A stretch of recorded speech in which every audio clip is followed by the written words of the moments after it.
আচ্ছন্ন জগৎ ছিল ডোবান্ত, ঘোর আধারে আচ্ছন্ন মানব ছিল অশান্ত। একে মারিত লগন্য গগ, তোমার আগমনে গেল ঘুচল অন্ধকার। ওই মদিনার বাদশা তুমি নবী সারোয়ার, ওই মদিনার বাদশা তুমি নবী সারোয়ার। আল্লাহুম্মা সাল্লি আলা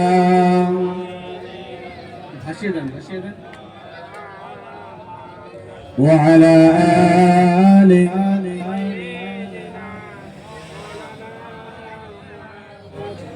তোমার হাতে অশান্তি, দূর হলো সব ভ্রান্তি। তোমার হাতে অশান্তি, দূর হলো সব ভ্রান্তি। তোমার সাথে সাহাবা বিজয় করলো পাক্কা বাগা। শত্রু সানে লড়াই করতে ধরলেন তলোয়ার। ওই মদিনার বাদশা তুমি নবী সারোয়ার, ওই মদিনার বাদশা তুমি নবী সারোয়ার। দরুদ আল্লাহুম্মা সাল্লি ওয়া সাল্লিম বারিক আলা আবদিকা রাসূলিল কারীম شفيع المذنبين سيدنا مولانا نبينا محمد وآل البيت أولاد البيت وأزواجه وأصحابه أجمعين، كما صليت وسلمت وباركت ورحمت على سيدنا إبراهيم وعلى آل سيدنا إبراهيم إنك حميد مجيد। الحمد لله। সমস্ত প্রশংসা সেই মহান আল্লাহ সুবহানাহু ওয়া তাআলার দরবারে জানাই, যে মহান আল্লাহ পাক আমাদেরকে ভালোবেসে মোহাব্বত করে জামানার কুতুব আরিফ বিল্লাহর বাদশাহ হযরত মাওলানা শাহ সুফি মুফতি আজান গাছি রহমাতুল্লাহ আলাইহির হুকুমের মজলিসে দিনের কিছু কথা, কোরআনের কিছু কথা, হাদিসের কিছু কথা শোনার জন্য আল্লাহ পাক আমাদের সকলকেই এখানেই আসার ও বসার মতো তৌফিক দান করেছেন। সেই জন্য করে আমরা সকলেই জবানটা ছেড়ে দিয়ে সেই মালিকের দরবারে শুকরিয়া আদায় করি। আমরা সকলে পড়ি আলহামদুলিল্লাহ। তার পরে পরে জানাই অগণিত দরুদ ও সালাম সেই বিশ্ব নেতার প্রতি, সেই বিশ্ব রাসূলের প্রতি আমরা সকলে পড়ি সাল্লাল্লাহু আলাইহি ওয়াসাল্লাম। ভাই, আমি অধম গুনাহগার আপনাদের সম্মুখে দাঁড়িয়েছি আল্লাহ রাসূলের হুকুমে এবং আমার মুর্শিদের নেক দোয়ার বাবরকতে। আমা তৌফিক ইল্লা বিল্লাহ। আল্লাহ পাক যদি কিছু বলিয়ে নেন, আপনাদেরই জানা কথা দুই একটা কথা বলবো। আল্লাহ পাক যেন আমাদের প্রত্যেককে শোনার চাইতে বেশি বেশি করে আমল করার তৌফিক দান করেন। সকলে পড়ি আমিন। আর জোরে বলুন আল্লাহুম্মা আমিন। আমি আপনাদের সম্মুখে পবিত্র কুরআনুল কারীম থেকে একটা আয়াত তেলাওয়াত করেছি। মহামূল্যবান কালাম, নিয়ামতি কালাম, অসংখ্য আয়াতুল কারিমা থেকে ছোট্ট একটা আয়াত তেলাওয়াত করেছি। আল্লাহ পাক আল্লাহ সুবহানাহু ওয়া তাআলা পবিত্র কোরআনে বলেন, ওয়া আকিমুস সালাত ওয়া আতুজ যাকাত, তোমরা নামাজ কায়েম করো এবং যাকাত প্রদান করো। আল্লাহ পাক পবিত্র কোরআনে এই নামাজের কথা কিন্তু 82 জায়গায় বলেছেন, কথা ঠিক না বেটি? আর কথা বলছেন না কেন? একটু সাদা শব্দ দেবেন, ঠিক আছে? তো এখানে আমার আপনার একটা জিনিস জানা দরকার যে আল্লাহ পাক এই নামাজের কথাটা 82 জায়গায় বলেছেন কেন? কথা ঠিক না বেটি? যে নিশ্চয়ই একটাই কথা, কিন্তু 82 জায়গায় বলা মানে নিশ্চয়ই এর একটা গুরুত্ব আছে, কথা ঠিক না বেটি? দেখুন, নামাজ হলো এমন একটা ইবাদত, আপনি কিন্তু এই নামাজের মাধ্যমে কাল কিয়ামতের ময়দানে আল্লাহ সুবহানাহু ওয়া তাআলা আমাদের সকলকে জান্নাত নসিব করবেন। জোরে বলুন। সেই নামাজটা কিন্তু আমার আপনার যথারীত টাইমে, সঠিক টাইমে আদায় করতে হবে। এটা হুকুম কার বাপ? জোরে বলুন। আল্লাহ। কথা বলতে অসুবিধা হবে না তো? এটা জোরে করে সাড়া দেবেন। হুকুমটা কার? আল্লাহ। আল্লাহ সুবহানাহু ওয়া তাআলা বলছেন, বান্দা হুকুম যেখানে আমার, তাহলে বান্দা তুমি যখন আমার হুকুম পালন করবে, আমার হুকুম মেনে চলবে, আমার আদেশ অনুযায়ী যখন আমার কথা মোতাবেক চলবে, আমার বান্দার জন্য জান্নাত। জোরে হবে না? আমার ভাইজানেরা,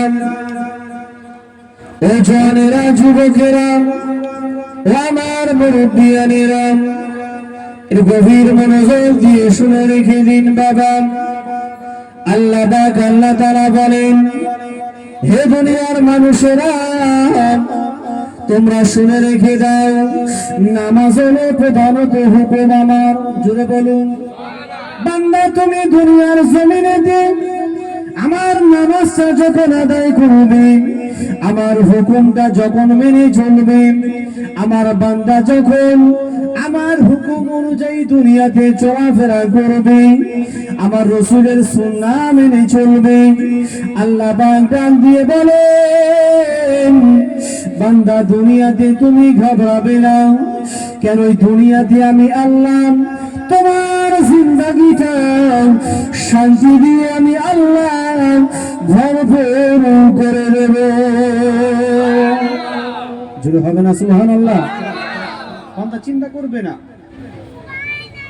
আমার প্রধানত হুকুম 5 ওয়াক্ত নামাজ। বান্দা তুমি যদি মেনে চলো, তুমি যদি হুকুম অনুযায়ী চলো, আমার নবীর সুন্নাহ মেনে চলো, বান্দা দুনিয়াতে আমি আল্লাহ তোমার জিন্দেগিটা শান্তিতে ভরপুর করে দেব। এই নামাজ আজকে বিশ্বের তাকিয়ে দেখুন আপনি, যত আউলিয়া কেরাম বলেন, যত গৌস বলেন, যত শায়েখ মাশায়েখ, পীর গৌস ওলি আল্লাহ, এনারা কিন্তু কোনোদিন একথা বলেন না যে তোমরা নামাজ পড়ো না। বলেছে কি? কোনোদিন বলে না। বরঞ্চ আল্লাহর ওলি সুফিয়ায়ে কেরাম যারা হয়েছেন, আল্লাহর মাহবুব বান্দা যারা হয়েছেন, মুজাদ্দিদ যারা হয়েছেন, তারা সারাক্ষণ কি করেছেন? আল্লাহর পথের দিকে কেমন করে নিয়ে যাব, কি করে ওদেরকে নামাজের মধ্যে আনবো, কেমন করে ওদেরকে মন্দ কাজকে ছেড়ে দিয়ে, খারাপ কাজকে ছেড়ে দিয়ে ভালো কাজের দিকে কেমন নিয়ে আসবো, প্রত্যেকটি আল্লাহ সুফিয়ায়ে কেরাম বান্দা, আল্লাহ সালেহিন বান্দা একটাই কাজ করে গেছেন। জোরে বলুন। আজকে জামানার মুর্শিদ তিনি বিশ্বের কোনায় কোনায় একটাই আওয়াজ দিয়ে বেড়াচ্ছেন, বাবারা তোমরা বিনা কাজায় 5 ওয়াক্ত নামাজ পড়ো। কথা ঠিক না বেটি? এবার আপনার মনে প্রশ্ন জাগবে যে এরা বিনা কাজায় কোথায় পেল? আমি আপনাকে পবিত্র কোরআনটা দেখতে বলবো। পবিত্র কোরআনুল কারীমে আল্লাহ পাক বলেন, ইন্নাস সালাতা কানাত আলাল মুমিনিনা কিতাবাম মাওকুতা। আল্লাহ পাক আল্লাহ সুবহানাহু ওয়া তাআলা বলেন, নিশ্চয়ই আমি মুসলমানদের উপরে 5 ওয়াক্ত নামাজকে নির্দিষ্ট সময়ে আমি আল্লাহ ফরজ করে দিয়েছি। জোরে বলুন। আমার মুর্শিদ তাই বলেছেন বিনা কাজায়। এবার ভালো করে বুঝলেন এটা। এই বিনা কাজা নির্দিষ্ট সময়, নির্দিষ্ট সময় বলতে ওকে বোঝায় যে আপনার উপরে জোহরের নামাজ ফরজ, জোহরের সময় আদায় করতে হবে। জোরে বলুন, কথা ভুল বললাম নাকি? আপনার উপরে আল্লাহ পাক আসরের নামাজকে ফরজ করেছেন। কেন? ওই সময় আসরের ওয়াক্ত হয়েছে, যাহার কারণে আপনার উপরে আসরের নামাজ ফরজ। ওই সময় কিন্তু জোহরের নামাজটা ফরজ নয়। কথা বুঝতে পারছেন? তাহলে জোহরের নামাজটা জোহরের সময় আদায় করতে হবে এবং আসরের নামাজটা আপনাকে আসরের সময় আদায় করতে হবে। কথা ঠিক না বেটি? আমার ভাইজানেরা, এর গভীর মনোযোগ দিয়ে শুনে রেখে দিন বাবা। আল্লাহ পাক আল্লাহ তাআলা পবিত্র কোরআনে তাই বলেন, ইন্নাস সালাতা কানাত আলাল মুমিনিনা কিতাবাম মাওকুতা। ও ভাইজানেরা, আল্লাহ পাক আল্লাহ তাআলা পবিত্র কোরআনে বলেন, নিশ্চয়ই আমি আল্লাহ পাক মুসলমানদের উপরে নির্দিষ্ট সময়েতে, তাই মানে এটাকে বোঝানো হয় জোহরের নামাজ জোহরে পড়া লাগবে, আসরের নামাজটা আসরে পড়া লাগবে, মাগরিবের নামাজটা মাগরিবে পড়া লাগবে। ও ভাইজানেরা, তাই বিশ্বের জমিনে তুই যারা আল্লাহর মাহবুব বান্দা হয়েছেন, আল্লাহর সলিহিন বান্দা যারা হয়েছেন, তারা ডাক দিয়েছেন, বাবা দুনিয়ার জমিনেতে পৃথিবীর যে প্রান্তে থাকো না কেন, চাই বাসে থাকো না কেন, প্লেনে থাকো না কেন, মাঠে ঘাটে যে জায়গাতে তুমি থাকো না কেন, নামাজের সময়টা হয়ে গেলে বাবা যদি পানি পাও ওযু করে নাও, আর পানি যদি না পাও বাবা একটা ঢিলা নিয়ে তায়াম্মুম করে নিয়ে প্রধানত আল্লাহর হুকুম নামাজটা আদায় করে না। জোরে বলতে পারলেন না সুবহানাল্লাহ? তুমি যেখানেই থাকো না কেন, চাই আপনি বাসে থাকেন, আপনি ট্রেনে থাকেন, আপনি প্লেনে থাকেন, মাঠে থাকেন, পৃথিবীর যে প্রান্তে থাকেন না কেন, যদি পানি থাকে ওযু করেন, আর পানি যদি না থাকে তায়াম্মুম করেন। তায়াম্মুম করে সঠিক টাইমে আপনি নামাজটা আদায় করে নেন। জোরে বলুন, নামাজ পড়ি তো আমরা, পড়ি তো ইনশাআল্লাহ। তো এই নামাজটা যদি আমার আপনার সঠিক থাকে, এই নামাজটা যদি আমার আপনার কমপ্লিট থাকে, কাল কিয়ামতের ময়দানে আল্লাহ পাক বলবেন, ও আমার ফেরেশতা যাও আমার বান্দার নামাজটা চেক করো।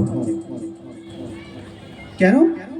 বান্দার নামাজ যদি ঠিক থাকে, বান্দার নামাজ যদি কমপ্লিট থাকে, আমার আল্লাহ বলবে যাও আমার বান্দাকে নিয়ে দয়ার জান্নাতে প্রবেশ করিয়ে দাও। জোরে বলুন আমার ভাইজানেরা, সেই জন্য করে আল্লাহ পাক আল্লাহ তাআলা পবিত্র কোরআনুল কারীমেতে ৮২ জায়গাতে এই জন্য করে বলেছেন, ওয়াকিমুস সালাত, তোমরা নামাজ কায়েম করো, ওয়াকিমুস সালাত, তোমরা নামাজ কায়েম করো। ও ভাইজানেরা, কাল কিয়ামতের ময়দানে আল্লাহ পাক ফেরেশতাকে বলবেন, ও আমার ফেরেশতা চলে যাও, আমার বান্দার নামাজের হিসাবটা আগে নাও। বান্দার নামাজ যদি কমপ্লিট থাকে, বান্দার নামাজ যদি সঠিক থাকে, আল্লাহ পাক ডাক দিয়ে বলবেন, আমার বান্দাকে নিয়ে আমার দয়ার জান্নাতে নসিব করিয়ে দাও। যদি হবে না সুবহানাল্লাহ? আজকে দুনিয়াতে এত কষ্ট করি, নামাজ পড়ি, হজ করি, যাকাত দিই, আবার আমাদের টার্গেটটা কি? কথা বলছেন না কেন? মরণের পরে আপনি জাহান্নামে যাবেন না জান্নাতে যাবেন? কোনটা? জান্নাত। আমাদের প্রতিটি মানুষের কিন্তু একটাই আশা, আমি নামাজ পড়ছি জান্নাতের আশায়, হজ করছি জান্নাতের আশায়, যাকাত দিচ্ছি জান্নাতের আশায়, শরিয়াত মোতাবেক যত কাজ বিধিবিধান আছে সব কিছু পালন করছি, দুনিয়ার অন্য কোনো টাকা পয়সার লোভে নয়, একমাত্র আল্লাহর দয়ার জান্নাতের জন্য। জোরে বলুন। সেই জান্নাত আপনি যদি পেতে চান, সেই জান্নাতে যদি যেতে চান, তাহলে আপনাকে সর্বপ্রথম নামাজি হতে হবে। কথা ঠিক বললাম না ভুল বললাম? জামানার মুর্শিদ কেন নামাজটার পয়েন্ট আগে দিয়েছেন? তিনি চিন্তা করেছেন, তিনি ভেবেছেন, ভাবনা চিন্তা করার পরে তিনি দেখছেন যে আল্লাহ পাক তো পবিত্র কোরআনেই জানিয়েছেন। জোরে বলুন সুবহানাল্লাহ। কি জানিয়েছেন? আল্লাহ পাক পবিত্র কোরআনে বলেন, ইন্নাস সালাতা তানহা আনিল ফাহশাই ওয়াল মুনকার। ও ভাইজানেরা, আল্লাহ পাক পবিত্র কোরআনে বলেন, নিশ্চয়ই নামাজ এমন একটা ইবাদত, নিশ্চয়ই নামাজ এমন একটা বস্তু, বান্দার সমস্ত অন্যায় অশ্লীল কাজ থেকে এই নামাজ তাকে বিরত রেখে দেয়। আর জোরে বলুন না সুবহানাল্লাহ। বান্দা যদি নামাজটাকে আগে আপন করে নেয়, বান্দা যদি নামাজটাকে আগে নিজের করে নেয়, আল্লাহ খোদ কোরআনে বলছে, ইন্নাস সালাতা তানহা আনিল ফাহশাই ওয়াল মুনকার। নিশ্চয়ই নামাজ মানুষের অশ্লীল নোংরামো কাজ থেকে এই নামাজ তাকে হেফাজত করবে। জোরে বলুন। তাহলে আগে আপনার করণীয় কাজ হবে নামাজের মধ্যে আসা। নামাজ পড়তে পড়তে আপনি দেখবেন, যখন আমি নামাজও পড়ছি অন্যায় কাজও করছি, আপনার বিবেকে ঘা দেবে। কথা ঠিক না বেটি? যে আমি একজন নামাজি, 5 ওয়াক্ত নামাজ পড়ি, কি করে আমি সুদ খেতে পারি, কি করে আমি বন্ধন নিতে পারি, কি করে আমি জমি বন্ধক নিতে পারি, আপনার মনে মনে একটা ঘা দেবে যে আমি একটা 5 ওয়াক্ত মুসল্লি, আমি একটা 5 ওয়াক্ত নামাজি। অতএব আমার অন্তরে যখন ঘা দেবে, আপনি দেখবেন এই নামাজের ওসিলা করে, এই নামাজের কারণে আল্লাহ আপনার সমস্ত অন্যায়কে আস্তে আস্তে আস্তে দূরে সরিয়ে দেবে। জোরে বলুন। তাহলে আমি আপনি যদি নামাজের মধ্যে আগে না আসি, নামাজ যদি আগে না ধরি, দুনিয়ার কোন অন্যায় কাজ থেকে বাঁচা যাবে না। আমি সেই জন্য করি আপনাদের কাছে বিনয়ের সাথে বলে যাব, আমি আগে আপনি নামাজটাকে আপন করুন। আগে আপনি নামাজ পড়েন। নামাজ পড়বেন কেন? আল্লাহ পাক খোদ বলেছেন, যে বান্দা আমাকে হেফাজত করিল, ভালো করে বোঝেন, যে বান্দাটা আমাকে হেফাজত করিল। আমরা তো সাধারণভাবে হেফাজতের অর্থ এটাই বুঝি যে আল্লাহকে তাকিয়ে তাকিয়ে পাহারা দেব, তাই কি না? না, আল্লাহ এটা বলতে চাইনি। আল্লাহ বলেছেন, বান্দারে আমার হুকুম প্রধানত 5 ওয়াক্ত নামাজ, এই 5 ওয়াক্ত নামাজ তুমি আদায় করো। জোরে বলুন। ও ভাইজানেরা, এটা গভীর মনোযোগ দিয়ে শুনে রেখে দিন বাবা। আল্লাহ পাক আল্লাহ তাআলা বলেন, হে দুনিয়ার মানুষেরা, তোমরা আমার হেফাজত করো। হেফাজতের শব্দের অর্থ হলো এটাই। আল্লাহ পাক বলেন, বান্দা তুমি 5 ওয়াক্ত নামাজ আদায় করো। এই 5 ওয়াক্ত নামাজ যদি তুমি আদায় করো, বান্দা তুমি আমার হয়ে যাবে, আমি আল্লাহ তোমার হয়ে যাব। বান্দা দুনিয়াতে খেতে না পেলেই আমি রিজিক দাতা তোমার রিজিকটাকে পৌঁছে দেব। জোরে বলুন না সুবহানাল্লাহ। বান্দা তুমি যদি দুনিয়ার জমিনেতে আমার হুকুম মেনে চলো, আমার রাসূলের তরিকা মেনে চলো, আল্লাহ পাক কোরআনে বলেন, ওয়া মাইয়ারযুকু মাইয়াশাউ বিগাইরি হিসাব। আল্লাহু রাব্বুল আলামিন বলেন, বান্দা আমি তোমার কোথা থেকে রিজিক দেব, বান্দা তুমি সেটা কল্পনাও করতে পারবে না। জোরে বলুন। আল্লাহ বলে, বান্দা তুমি যদি 5 ওয়াক্ত নামাজ পড়ো, দুনিয়াতে যদি কেউ মারার চেষ্টা করে, আমি আল্লাহ জানিয়ে দিলাম এই চক্রান্তের হাতে থেকে আমি আল্লাহ তোমাকে হেফাজত করে নেব। বান্দা তুমি যদি খেতে না পাও, আমি আল্লাহ তোমাকে খেতে দেব। তাহলে বোঝা গেল যে বান্দাটা আল্লাহর হয়ে যায়, আল্লাহ বলে আমি খোদ আমার বান্দার হয়ে যায়। যদি বলুন না সুবহানাল্লাহ। তাই জামানার মুর্শিদ বলেছেন, বাবা তোমরা সর্বপ্রথমে বিনা কাজায় 5 ওয়াক্ত নামাজ আদায় করো। বিনা কাজা শব্দের অর্থ হচ্ছে এটাই, আপনি সঠিক টাইমে জোহরের নামাজ জোহরে পড়ুন, আসরের নামাজ আসরে পড়ুন। এর নাম হলো বিনা কাজা। জোরে বলুন না সুবহানাল্লাহ। আজকে পৃথিবীর জমিনেতে 1 লাখ মতন্তরে 2,24,000 পয়গম্বরকে আল্লাহ পাঠিয়েছিলেন, কথা ঠিক না বেঠিক? প্রত্যেকটা নবী কিন্তু রিসালাতের দাওয়াত দিয়েছেন। ইমানি দায়িত্ব হিসাবে কোরআনের আইনটাকে ঘরে ঘরে পৌঁছে দেওয়ার জন্য কত কষ্ট, মোরাকাবা, মুশাহিদা, এমনকি রসুলদের উপরে অত্যাচারের রোলার চলেছিলেন, কথা ঠিক বলছি না ভুল বলছি? আজকে একটা মানুষ দাঁড়িয়ে বলুন যে আমি যদি নামাজ পড়ি আমাকে গাছের গায়ে বেঁধে মারবে, আমাকে অত্যাচার করবে, আমাকে খেতে দেবে না, আমাকে ঘর ছাড়া করে দেবে, এমন সিস্টেম আছে নাকি দুনিয়াতে আজকে বর্তমান জামানায়? নাই। তাহলে আমরা স্বাধীন যুগে স্বাধীন দেশে বাস করার পরেও আমরা নামাজ পড়তে পারছি না কেন? কথা ঠিক বললাম না ভুল বললাম? সাহাবায়ে কেরাম রাদিয়াল্লাহু তাআলা আনহুর দিকে যাবেন, সাহাবায়ে কেরামেরা তাদের উপরে কতই না অত্যাচার হয়েছিল, খেতে পাইনি ঠিক মতন, না খেয়ে না দিয়ে, তারপরেও দিন রাত তারা আল্লাহর ইবাদত করতে ভুলে যায় নাই। জোরে বলুন। আল্লাহ পাকের রসুলের প্রাণ প্রিয় সাহাবী হযরতে আবু হুরায়রা রাদিয়াল্লাহু তাআলা আনহু, যিনি কিনা সবথেকে বেশি আমার রসুলের হাদিসকে বর্ণনা করেছেন, তিনি এক সময় ঘর থেকে রওনা দিয়েছেন, বিশেষ কোনো একটা কাজের উদ্দেশ্যে কোনো একটা কাজে তিনি যাবেন। যেতে যেতে যেতে হঠাৎ করে তিনি দুর্বল হয়ে একটা গাছের গোড়ায় তিনি বসে পড়লেন।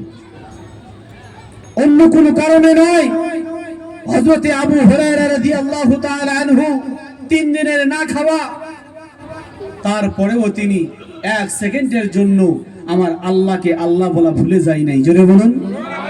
আর ভাইজানেরা, এটা গভীর মনোযোগ দিয়ে শুনে রেখে দিন বাবা। হযরতে আবু হুরায়রা রাদিয়াল্লাহু তাআলা আনহু ঘর থেকে টুকটুক টুকটুক করে বাড়িয়ে বললেন, আমার ভাইরা, যেতে যেতে দেখা গেল আবু হুরায়রা কিছুটা দূর যেতে না যেতেই একটা গাছের ছায়া ধরে বসে বললেন, আর চলতে পারে না, আর উঠতে পারে না। ও ভাইজানেরা, হযরত আবু হুরায়রা রাদিয়াল্লাহু তাআলা আনহু ওই গাছের গোড়ায় বসে বসে বসে চোখের পানি ছেড়ে দিয়ে আল্লাহর কাছে অঝর নয়নে কান্দন শুরু করে দিলেন। ও ভাইজানেরা, এমত অবস্থায় দেখা গেল আল্লাহ পাকের রাসূলের প্রাণ প্রিয় সাহাবী হযরত ওমর ফারুক রাদিয়াল্লাহু তাআলা আনহু ওই একই রাস্তা দিয়ে গুটি গুটি গুটি পায়ে ওই রাস্তা দিয়ে আবু হুরায়রার দিকে এগিয়ে গেছেন।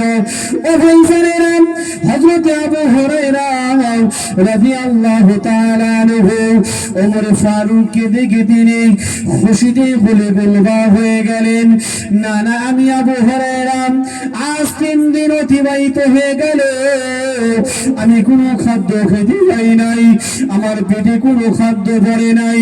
আমার চির বিশ্বাস, হযরতে ওমর ফারুকের কাছে যদি আমি কিছু খাবার চাই, ওমর ফারুক আমাকে ফিরিয়ে দেবে না। ও ভাইজানেরা, ওই সাহাবায়ে কেরামেরা কতই না কষ্ট করেছিলেন, কতই না কষ্ট সয়েছিলেন। শুনুন, হযরতে ওমর ফারুক গুটি গুটি গুটি পায়েতে যখন আবু হুরায়রার সামনে চলে গেলেন, সালাম কালাম হয়ে গেল, কথাবার্তা হয়ে গেল। ওমর ফারুক জিজ্ঞাসা করলেন, ও ভাই আবু হুরায়রা, কি কারণে তুমি বসে আছো? কিসের জন্য বসে আছো? তোমার শরীরটা অসুস্থ নাকি?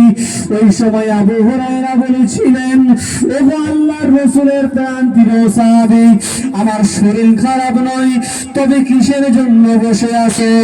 এই সময় আবু হুরায়রা চিৎকার মেরে বলেছিলেন, ও ভাই আবু হুরায়রা, ওমর ফারুক, আমি এই জন্য করে বসে আছি, আমি বিশেষ কোনো কাজেতে রওনা দিয়েছিলাম, কিন্তু যেতে যেতে যেতে আমি আবু হুরায়রা আর চলতে পারি না, অন্য কোনো উদ্দেশ্য নয়, খিদের যন্ত্রণাতে আমি আবু হুরায়রা এই গাছের তলায় বসে পড়লাম। জোরে বলুন না সুবহানাল্লাহ। আজকে যদি একটা মুসলমান 3 দিন খেতে না পায়, তার অবস্থাটা কি হবে বুঝতে পারছেন তো আপনারা?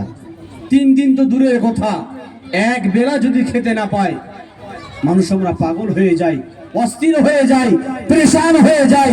কথা ঠিক বললাম না ভুল বললাম?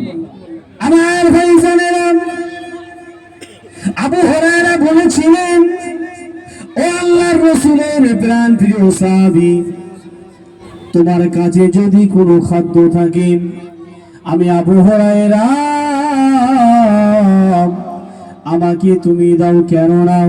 আমি আবু হুরায়রা আজ 3 দিন অতিবাহিত হয়ে গেল, আমি আবু হুরায়রা কোনো খেতে পাই নাই, আমার পেটে কিচ্ছু পড়ে নাই। ও ভাই আবু ওমর ফারুক, আপনার কাছে যদি কিছু থেকে থাকে আপনি আমার কাছে পেশ করুন। ও ভাই জানেরা, হযরতে আবু হুরায়রা যত কাঁদে, ওমর ফারুক তত কাঁদে। জোরে বলুন। আমার ভাইরা, হযরত ওমর ফারুক বলতে লাগলেন, ও ভাই আবু হুরায়রা, তুমি যে 3 দিন না খাওয়া, আমি ওমর ফারুক আজ 3 দিন অতিবাহিত হয়ে গেল, আজ 3 দিন পার হয়ে গেল, আমি ওমর ফারুক আমিও অনাহারে দিনটা পার করে দিলাম। আর জোরে বলুন না সুবহানাল্লাহ। আপনি যেমন 3 দিন অনাহারে পড়ে আছেন, আমি ওমর ফারুক আমিও 3 দিন অনাহারে পড়ে আছি, আমার পেটেও 3 দিন পেটে কোনো খাদ্য নাই। জোরে বলুন। আমার ভাইরা, আল্লাহর রাসূলের সাহাবী কেমন ছিলেন দেখুন।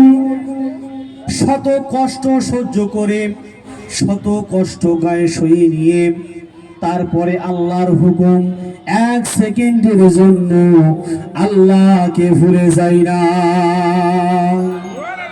হযরত ওমর ফারুক আবু হুরায়রা রাদিয়াল্লাহু তাআলা আনহুর সাথে কথাবার্তা শেষ করার পরে তিনি গুটি গুটি পায়ে যখন বিদায় নিয়ে চলে গেলেন, আবু হুরায়রা রাদিয়াল্লাহু তাআলা আনহু ওই গাছের গোড়ায় বসে বসে বসে চোখের পানি ছেড়ে দিয়ে কাঁদে। কেন? তার চির বিশ্বাস ছিল, যে মালিকের গোলামি করি, যে মালিকের ইবাদত করি, কারণ ওসিলাতে নিশ্চয়ই আমার খাদ্য আমার কাছে পৌঁছে যাবে। জোরে হবে না সুবহানাল্লাহ? আজকে এই বিশ্বাসটা আমরা হারিয়ে ফেলেছি। কথা ঠিক না বেটি? এই বিশ্বাসটা আজকে মুসলমান হারিয়ে ফেলেছে, আর এই বিশ্বাসটা হারিয়ে ফেলেছেন বলে আজকে দুনিয়ার জমিনে প্রতিটি জায়গাতে লাঞ্ছিত, বঞ্চিত, অপমানিত হচ্ছে কিনা? কথা বলুন, হচ্ছে কিনা মুসলমান? আসলে ঈমানটাকে কমজোর করে ফেলেছি, ঈমানটাকে দুর্বল করে ফেলেছি। বান্দার যদি চির বিশ্বাস থাকতো যে আমি দিন রাত আল্লাহর ইবাদত করব, আল্লাহর ইবাদতে মশগুল থাকব, আল্লাহ বলে বান্দা তুমি চিন্তা করো না, তোমার রিজিকের দাতা আমি আল্লাহ। জোরে হবে না সুবহানাল্লাহ? তুমি চিন্তা করবে না। কেন? আমি আল্লাহ তো খোদ বলেছি যে বান্দা আমার হয়ে যায়, আমি সে বান্দার হয়ে যাই। আর আল্লাহ বলছে যে বান্দা আমার হয়, ওই বান্দা কখনো ভুকা থাকতে পারে না, ওই বান্দা কখনো পেরেশানে থাকতে পারে না, ওই বান্দা কখনো মুসিবতে থাকতে পারে না। ওই বান্দা সর্বদিক থেকে আমি আল্লাহ তাকে হেফাজত করব। জোরে বলুন। কিন্তু মুসলমান আমরা নামাজ পড়তে চাই না, মুসলমান আমরা নামাজ পড়ি না। কিসের কারণে?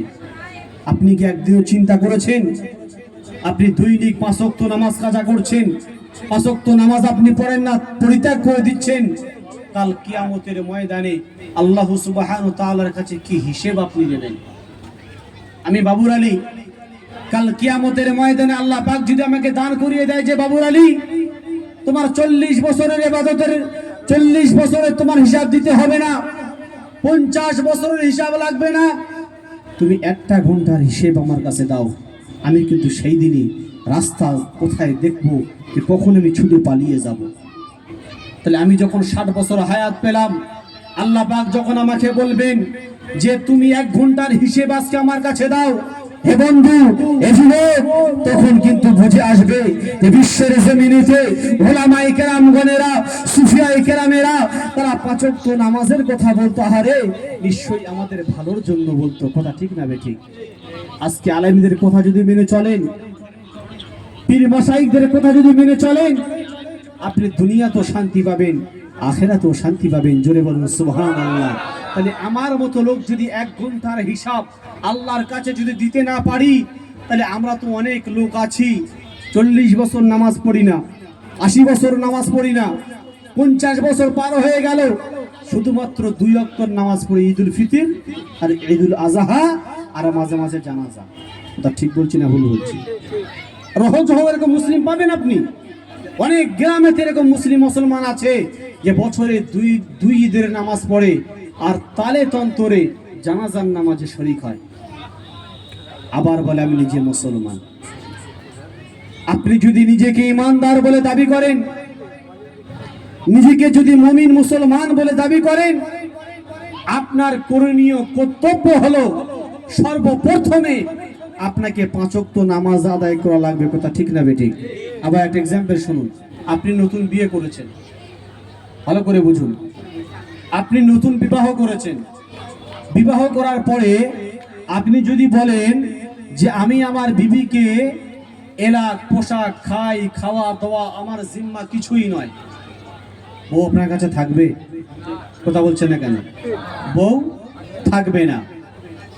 তাহলে যেমন আপনি যখন 3টে কবুল বলেছেন, আপনার উপরে দায়িত্ব পড়ে গেছে যে না, আমার বিবিকে খাওয়া দিতে হবে, শাড়ি দিতে হবে, আমার বিবির যাবতীয় প্রয়োজন আমার দায়িত্ব, আমার উপরে ফরজ যে আমার বিবিকে দেখভাল করতে লাগবে। কথা ঠিক না বেটি? আচ্ছা, কোনো মেয়ে যদি বলে যে আমি কবুল বলেছি, আমি শ্বশুর শাশুড়ির সেবা যত্ন করতে পারবো না, কেন না, বিবাহের সময় তো শর্ত আমার সামনে রাখা হয়নি। কথা বুঝতে পারছেন? যদি কোনো মহিলা এই কথা বলে যে বিবাহের সময় তো এই শর্ত সমীক্ষা আমার সামনে রাখা হয়নি, কেন আমাকে 3টে কবুল বলতে বলেছে, আমি কবুল বললাম, তাহলে শ্বশুরের কেন শাড়ি লুঙ্গি দেবো, শাশুড়ি কেন খেদমত করব? আচ্ছা, এই কথা যদি বলে তার সংসারে আগুন লাগবে কিনা? কথা বলুন। কথা বলছেন না কেন? আগুন লাগবে। আপনি যখন বিয়ে করেছেন, আপনার উপরে কর্তব্য আপনার বিবিকে ভালো মন্দ যাবতীয় সব বিষয়ে আপনার উপরে দায়িত্ব। কথা ঠিক না বেটি? আপনি একটা মহিলা হিসাবে আপনি যখন বিবাহের বন্ধনে বেঁধে যখন করেছিলেন, বিয়ের প্রীতি বসে আপনি যখন কবুল বলেছিলেন, আপনার দায়িত্ব পড়ে গেল শ্বশুরকে খেদমত করা, শাশুড়িকে খেদমত করা, স্বামীকে খেদমত করা, দেওর থাকলে দেওরকে দেখভাল করা। কথা ঠিক না বেটি? যদি বলে না আমি ওসব করবো না, সংসারে কিন্তু আগুন লাগবে। তা ঠিক বলছি না ভুল বলছি? তা আপনি যখন কলমা পড়েছেন, আপনি যখন কলমা গ্রহণ করেছেন, আপনাকে নামাজ পড়ার কথা কেন বলতে লাগবে? রোজা রাখার কথা কেন বলতে লাগবে? আল্লাহর হুকুম মানার কথা কেন বলতে লাগবে? কথা বুঝতে পারছেন আমার? আপনি যখনই কলমা পড়েছেন, লা ইলাহা ইল্লাল্লাহু মুহাম্মাদুর রাসূলুল্লাহ সাল্লাল্লাহু আলাইহি ওয়াসাল্লাম, এই কলমাটা বলার সাথে সাথে শরীয়তের সমস্ত হুকুম হাকাম আপনার উপরে ফরজ হয়ে গেছে। জোরে বলুন সুবহানাল্লাহ। আপনি যদি বলেন কই আমাকে তো নামাজ পড়ার কথা কেউ বলেনি, ভালো করে বুঝেন। আপনি যদি বলেন যে আমাকে কিন্তু নামাজ পড়ার কথা বলেনি, একজন উঠে দাঁড়িয়ে বলুন যে আপনি জানেন না যে 5 ওয়াক্ত নামাজ পড়তে হবে, এটা আমি জানি না। একজন দাঁড়িয়ে বলুন। ক্ষমতা নেই, সবই জানি, তারপরেও আমাদের মধ্যে এতটা অবহেলা কেন? সাহাবায়ে কেরাম রাদিয়াল্লাহু তাআলা আনহুমরা না খেয়ে ছেঁড়া পোশাক পরে তারপরেও আমার আল্লাহকে আল্লাহ বলা ভুলে যায়নি। জোরে বলুন সুবহানাল্লাহ। আমার ভাইজানেরা, হযরত আবু হুরায়রা রাদিয়াল্লাহু তাআলা আনহু এই গাছের গোড়ায় বসে বসে বসে অঝর নয়নে তিনি কাঁদেন। আমার ভাইরা, এমত অবস্থায় দেখা গেল মুসলিম জাহানের প্রথম খলিফা বিশ্ব নবীর প্রাণ প্রিয় সাহাবী হযরতে আবু বকর সিদ্দিক রাদিয়াল্লাহু তাআলা আনহু ওই একই রাস্তা দিয়ে তিনি গুটি গুটি পায়ে ওই রাস্তার দিকে রওনা দিলেন। হযরতে আবু হুরায়রা রাদিয়াল্লাহু তাআলা আনহু আবু বকর সিদ্দিক রাদিয়াল্লাহু তাআলা আনহুকে দেখে অতি খুশি হয়ে গেলেন। আমার ভাইরা, তিনি এই জন্য করে খুশি হলেন যে আল্লাহ পাকের রাসূলের প্রাণ প্রিয় সাহাবী আসেন, যদি তার কাছে কিছু চাওয়া যায় তিনি কখনো ফেরত দেবেন না। ও ভাইজানেরা, কষ্টের জীবন কাকে বলে দেখুন। আবু বকর গুটি গুটি পায়ে হযরত আবু হুরায়রার কাছে তাশরীফ নিয়ে গেলেন। সালাম কথাবার্তা হয়ে গেল। আবু হুরায়রাকে জিজ্ঞাসা করে, ভাই তুমি কি কারণে এখানে বসে আছো, কিসের জন্য বসে আছো, তোমার শরীরটা দুর্বল নাকি? বলছে না। ও ভাই আবু বকর, আমি এই জন্য করে এখানে বসে আছি, আজ 3টি দিন অতিবাহিত হয়ে গেল, আমি আবু হুরায়রা, আমার পেটে কোনো খাদ্য নাই। ও ভাই আবু বকর, তোমার কাছে যদি কোনো খাদ্য থাকে, তোমার কাছে যদি কোনো খাবার থাকে, আমি আবু হুরায়রা, আমার সামনে তুমি বেশ করো, আমি খাদ্যটা খেয়ে আমার খিদেটা নিবারণ করে নি। ও ভাই জানেরা, আবু হুরায়রা কাঁদেন, হযরতে আবু বকর সিদ্দিক তিনিও কাঁদেন, কারণ তিনিও তো 3 দিন অনাহারে। আমার ভাইরা, কষ্টের জীবন কাকে বলে দেখুন। আজকে তো দুনিয়ার জমিনেতে আমরা 3 বেলা সুন্দর খাদ্য খাচ্ছি কিনা, কথা ঠিক না বলুন? খাচ্ছি কিনা? 3 বেলা সুন্দর সুন্দর আল্লাহ পাক আমাদের খাদ্য খাওয়াচ্ছেন, জোরে বলুন। তারপরেও আমরা আল্লাহর হুকুমকে মানতে চাই না কেন? কি কারণে? আমার মাথায় আসে না। একটু ভাবুন, একটু চিন্তা করুন যে আবু হুরায়রা রাদিয়াল্লাহু তাআলা আনহু ওই জায়গাটিতে বসে বসে তিনি কাঁদছেন, অন্য কোনো উদ্দেশ্যতে নয়, খিদের যন্ত্রণায়, খিদের প্রেরণায় তিনি অঝর নয়নে তিনি কাঁদছেন।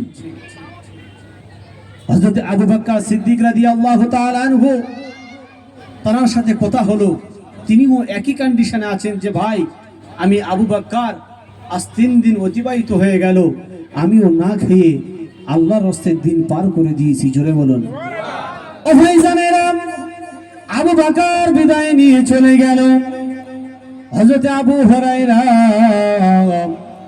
রাদিয়াল্লাহু তাআলা আনহু ওই জায়গাটিতে বসে বসে তিনি ঈমানটা মজবুত করে আছেন।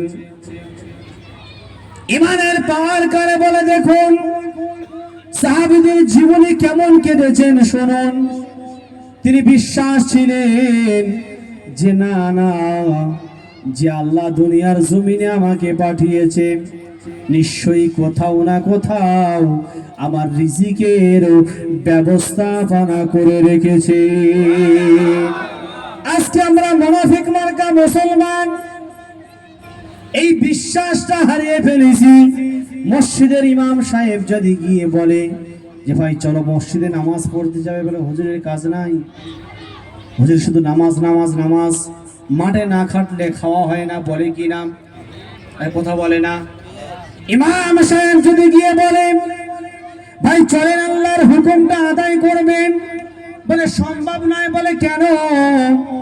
আমি মাঠে যদি মজুরি না দিই, মাঠে যদি না খাটি, মালিক আমার টাকা দেবে না, তাহলে আমার খাওয়া হবে না। ও ভাই জানেরা, বলুন তো, আপনি যখন মায়ের পেটে ছিলেন খাইয়েছিল কে? আল্লাহ, জোরে বলুন। মায়ের পেটে যখন ছিলাম, মায়ের পেটের সাথে একটা নারী কালেকশন জুড়ে দিয়েছিলেন কে? আল্লাহ। আল্লাহ বলে বান্দারে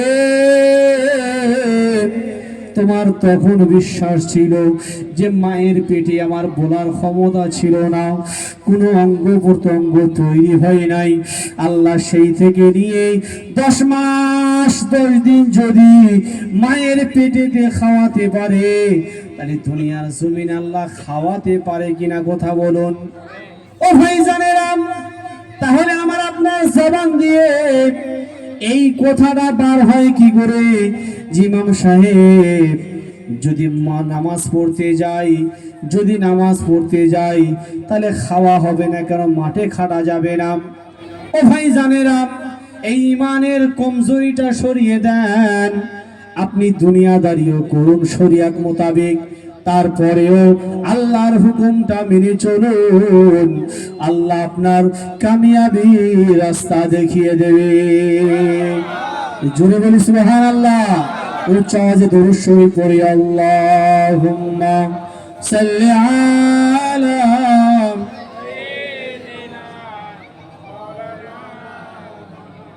ওয়া আলা আলি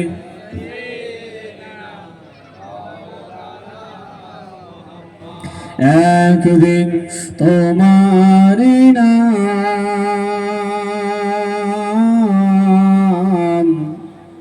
মসজিদে হবে এলান, একদিন তোমারি নাম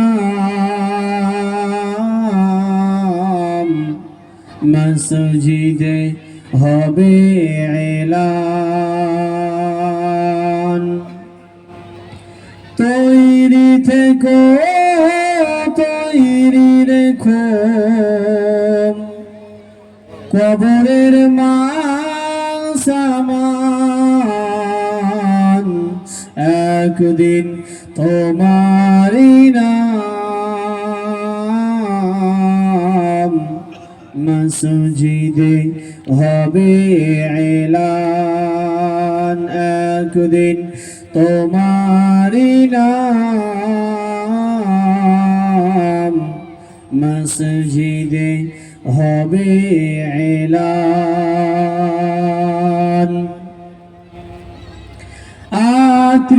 আত্মীয়স্বজন মাতৃভোজন পরিয়ে তোমায় নতুন কাফন, নিয়ে যাবে ওই কবরেতে,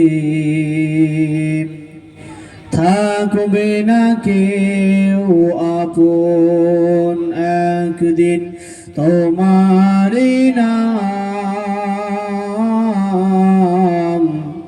মসজিদে হবে এলান, একদিন তোমারি নাম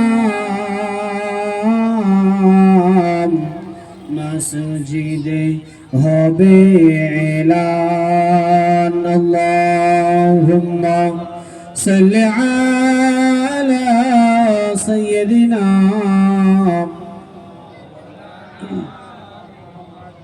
ওয়া আলা আলি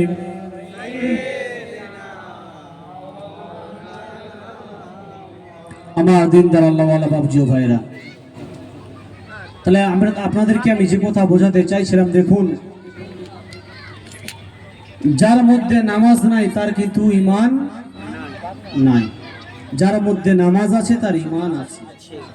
তাহলে আমি আপনি ঈমানদার বলে দাবি করব, অথচ নামাজ পড়বো না, আবার বলবো যে আমি নামাজ নাই পড়লাম, ঈমান তো ঠিক আছে। অনেক মানুষ বলে কিনা, কথা বলছেন না কেন? আমার ভাইজানেরা, হযরতে আবু হুরায়রা ওই গাছের তলায় বসে বসে বসে অঝর নয়নে তিনি কাঁদেন। কেন? তার চির বিশ্বাস ছিল যে আল্লাহ মায়ের পেটে খাইয়েছে, 2.5 বছর 2টা বছর মায়ের দুধ যিনি খাওয়াতে পারেন, বাকি জীবনটা ওই রিজিক দাতা আমার রিজিকের ব্যবস্থা করে দেবে। ও ভাইজানেরা, আল্লাহ পাক বলেন পৃথিবীতে যত মখলুকাত আছে আমি আল্লাহ খুদ রিজিক দাতা। জোরে বলুন, আরে জোরে বলুন। দুনিয়ার কোনো মানুষ না খেয়ে থাকে না কেন, আমি আল্লাহ সঠিক টাইমে যার রিজিকটা তার কাছে আমি আল্লাহ পৌঁছে দিই। ও ভাইজানেরা, আমার বলার উদ্দেশ্য হলো এটাই যে আবু হুরায়রা রাদিয়াল্লাহু তাআলা আনহু 3 দিনের না খাওয়া ওই গাছের গোড়ায় বসে বসে বসে বসে 1 সেকেন্ডের জন্য আমার মালিককে ভুলতে পারি না। একটু জোরে বলো। কিন্তু আমরা মানুষ আল্লাহকে ভুলে গেছি। যে আল্লাহ পাঠিয়েছে, যে আল্লাহ বাঁচিয়ে রেখেছে, যিনি হায়াতের মালিক, যিনি মৌতের মালিক, সে আল্লাহকে আমরা আজকে ভুলে গেছি। বাপ, হাতে না ধরে পায়ে ধরে বলে যাব, আগে আপনি নামাজে আসুন, নিজের জীবনটা গড়ুন, নিজের জীবনটা রঙিন দিকে নিয়ে যান, অন্ধকারের দিকে নিয়ে যাবেন না। কেন? এর হিসাব কিন্তু আপনার আল্লাহর দরবারে দিতে হবে। তাই আমার মুর্শিদ বলেছেন, বাবা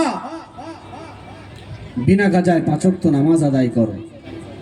আর কি করবে না, নামাজের পরে কোরআন তেলাওয়াত করবে, হালাল রুজি খাবে, এবং আমার ভয়, আল্লাহ বলছেন আমার ভয়, আমার খৌফ অন্তরের মধ্যে রাখবে।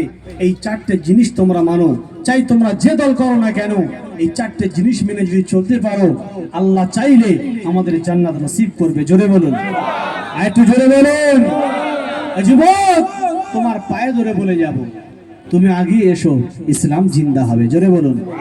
যুবক, তুমি আগে এসো, তোমার ওসিলাতে আমার আল্লাহ দ্বীন কায়েম করবে। জোরে বলুন, আর একটু জোরে বলুন। কেন? যুবকদেরকে আমার রাসূল সাল্লাল্লাহু আলাইহি ওয়াসাল্লাম সর্বসময় উৎসাহ দিতেন। কেন দিতেন? যুবকদের ইবাদতটা আমার আল্লাহর দরবারে বেশি পছন্দনীয়। জোরে বলুন। আমি সেই জন্য করে যুবকদের হাতে না ধরে পাটা আগিয়ে দিন, আপনার পায়ে আমি হাত রেখে বলে যাব, আল্লাহর নাফরমানি আর করবেন না, নামাজ পড়ুন, নামাজ ধরেন, রাসূলকে মানেন, দেখবেন আপনার জিন্দেগিটা, আপনার সুন্দর জীবনটা আল্লাহ দেখবেন পরিষ্কার করে ধুয়ে মুছে সাফ করে দেবে। জোরে বলুন। আল্লাহ পাক আমাদের প্রত্যেককে শোনার চাইতে বেশি বেশি করে আমল করার তৌফিক দান করেন। সকলে বলি আল্লাহুম্মা আমিন। ওয়া আখিরু দাওয়ানা আলহামদুলিল্লাহি রাব্বিল আলামিন। এবং উচ্চ আওয়াজে দরুদ শরীফ, আল্লাহুম্মা